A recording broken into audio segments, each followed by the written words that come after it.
आणि तसेच इथे उपस्थित सर्व मान्यवर उमेदवार, जिल्हाध्यक्ष, पदाधिकारी, नेते, कार्यकर्ते, तसं तुम्हा सर्वांना माझा जय जिजाऊ, जय शिवराय, जय ज्योती, जय क्रांती, जय लहूजी, जय मल्हार, अस्सलाम वालेकुम आणि जय भीम. आपण इथे राहुरी मतदारसंघाच्या निवडणुकीसाठी जाऊ आणि आपल्याला एक गोष्ट सांगायची आहे मला, की ही जरी निवडणूक तिरंगी निवडणूक लढत असली दिसत असली तरी ही निवडणूक थेट भाजप आणि वंचित बहुजन आघाडी या दोन पक्षांमध्ये. आणि म्हणून ज्यांना कोणाला भाजपला हरवायचं आहे त्या सगळ्यांना मी एवढंच सांगतो की जर आपल्याला भाजपला हरवायचं असेल आणि जर आपल्याला भाजपला थांबवायचं असेल तर या राहुरी मतदारसंघामध्ये आपल्याला एकच पर्याय, तो म्हणजे वंचित बहुजन आघाडी आणि संतोषदादा चोळे. कारण मित्रांनो, एक गोष्ट समजून घ्या, जो आज एनसीपीचा उमेदवार उभा केलेला आहे तो अख्खा मॅनेज होऊन डमी उमेदवार आहे. त्याला आजही भाजपकडनं पैसे पोहोचवले जातात. तो उभा पण ह्याच मॅनेजमेंट वरती राहिलाय की तू उभा हो, मॅनेज हो, आम्ही तुझ्या साखर कारखाने जप्त नाही करत. आणि त्याच्याहून महत्वाचं की जर ते निवडून नाही आले आणि एनसीपी मॅनेज झाली तर पुढे जाऊन राष्ट्रवादी शरद पवार गटामधल्याच कोणाला तरी एमएलसी म्हणजे विधान परिषदेचं पद सुद्धा म्हणणं आहे. आणि ह्या डिलिंग वरती भाजपशी सेटिंग करून एनसीपी निवडणुकीला उभी राहील.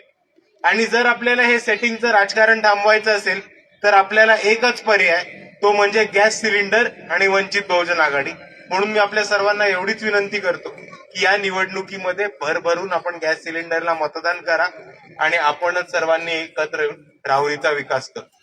आपण जर बघितलं तर आपल्याला दिसेल की राहुरीमध्ये, नगरमध्ये गेल्या 3-4 वर्षांपासून खूप मोठ्या प्रमाणावरती धार्मिक वातावरण बिघडून दंगल भडकवण्याचं काम, दंगल चिघळण्याचं काम आणि मुसलमान आणि हिंदूंमध्ये द्वेषाचं राजकारण करण्याचं काम सुरू आहे. याच राहुरीमध्ये सर्वात पहिले एक भाजपचा 2 फुटाचा नेता आहे नितीश राणे म्हणून. त्यांनी पहिले येऊन एक भडकाऊ लव्ह जिहादच्या विरुद्ध स्टेटमेंट केलं होतं. आणि ज्या चौकामध्ये त्यांनी गरळ ओकली होती त्याच चौकामध्ये वंचित बहुजन आघाडीनी सभा घेऊन निलेश राणेंना त्यांची जागा दाखवून देण्याचं काम केलं होतं. निलेश राणेला त्याची जागा दाखवली, त्याचा भोपू गप्प केला, तर या नगरमधनं अजून एक आयटम पैदा झाला, संग्राम जगताप नावाचा. आता मित्रांनो, एक गोष्ट समजून घ्या आणि ज्यांना ज्यांना राष्ट्रवादीला मतदान करायचंय त्यांनी एक गोष्ट समजून घ्या की आज जर हिंदू मुसलमानामध्ये सगळ्यात जास्त घाणेरडं वक्तव्य करणारा आणि ठिकठिकाणी जिल्ह्यात जाऊन हिंदू मुसलमान वाद पेटवणारा नेता असेल भाजपचा तर तो कोण आहे? संग्राम जगताप. संग्राम जगताप पहिले कुठल्या पक्षावरनं निवडून आला? राष्ट्रवादी काँग्रेस. त्याला सर्वात पहिले मतं कोणी दिली? तर ती मुसलमानांनी दिली आणि मुसलमानांनी निवडून आणून त्याला सगळ्यात पहिले विधानसभेवरती पाठवलं. मग ह्या पठ्ठ्याची पक्ष फुटला, अजितदादा ह्या बाजूला गेले, शरद पवार साहेब पण थोड्या वेळाने जाणारच आहेत भाजपमध्ये, 2-3 महिन्यातच फरक राहिलाय. पण राष्ट्रवादी भाजप बरोबर केलं.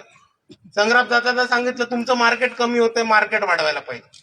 यांनी मार्केट कसं वाढवलं? ते म्हटले मी मार्केट वाढवायला मुसलमानांना शिव्या देतो, मुसलमानांना शिव्या दिल्या की ते टीव्हीवरती दाखवले जातात. म्हणून संग्राम दादा जिल्ह्यामध्ये मुसलमानांना शिव्या घालत फिरले. पण ह्या पठ्ठा हे विसरून गेला की जेव्हा पहिल्यांदा आमदार याला बनवलं होतं आणि पहिल्यांदा कोणी याला मतदान केलं होतं तेव्हा ते इकडचे सेक्युलर मतदान होतं, पुरोगामी मतदान होतं आणि खास करून नगरमधल्या मुसलमानांनी त्यांना निवडून देण्याचं काम केलं होतं. आणि म्हणून मला तमाम मुसलमानांना आणि पुरोगाम्यांना एवढंच सांगायचंय की ही तीच राष्ट्रवादी आहे जी तुमच्या मतांवरती मोठी होते आणि स्वतःची घरं आणि स्वतःचे पैसे टिकून ठेवायला कधीही तुमच्या गळ्यावरती पाय ठेवते. आणि म्हणून अशा परिस्थितीमध्ये जर आपल्याला इकडे जातीपातीचं राजकारण थांबवायचं असेल, जर आपल्याला इथे धर्माचं राजकारण थांबवायचं असेल तर आपल्या सर्वांसमोर बाळासाहेबांनी दिलेले उमेदवार म्हणजे संतोषदादा चोळके हे आपल्या सर्वांसमोर उभे आहेत. मी आपल्या सर्वांना विनंती करतो की यांचं चिन्ह आहे गॅस सिलेंडर. आपण गॅस सिलेंडरला जास्तीत जास्त मतदान करून संतोषदादा यांना विजयी करू आणि आपणच सर्व एकत्र येऊन आपल्या राहुरीचा विकास करू.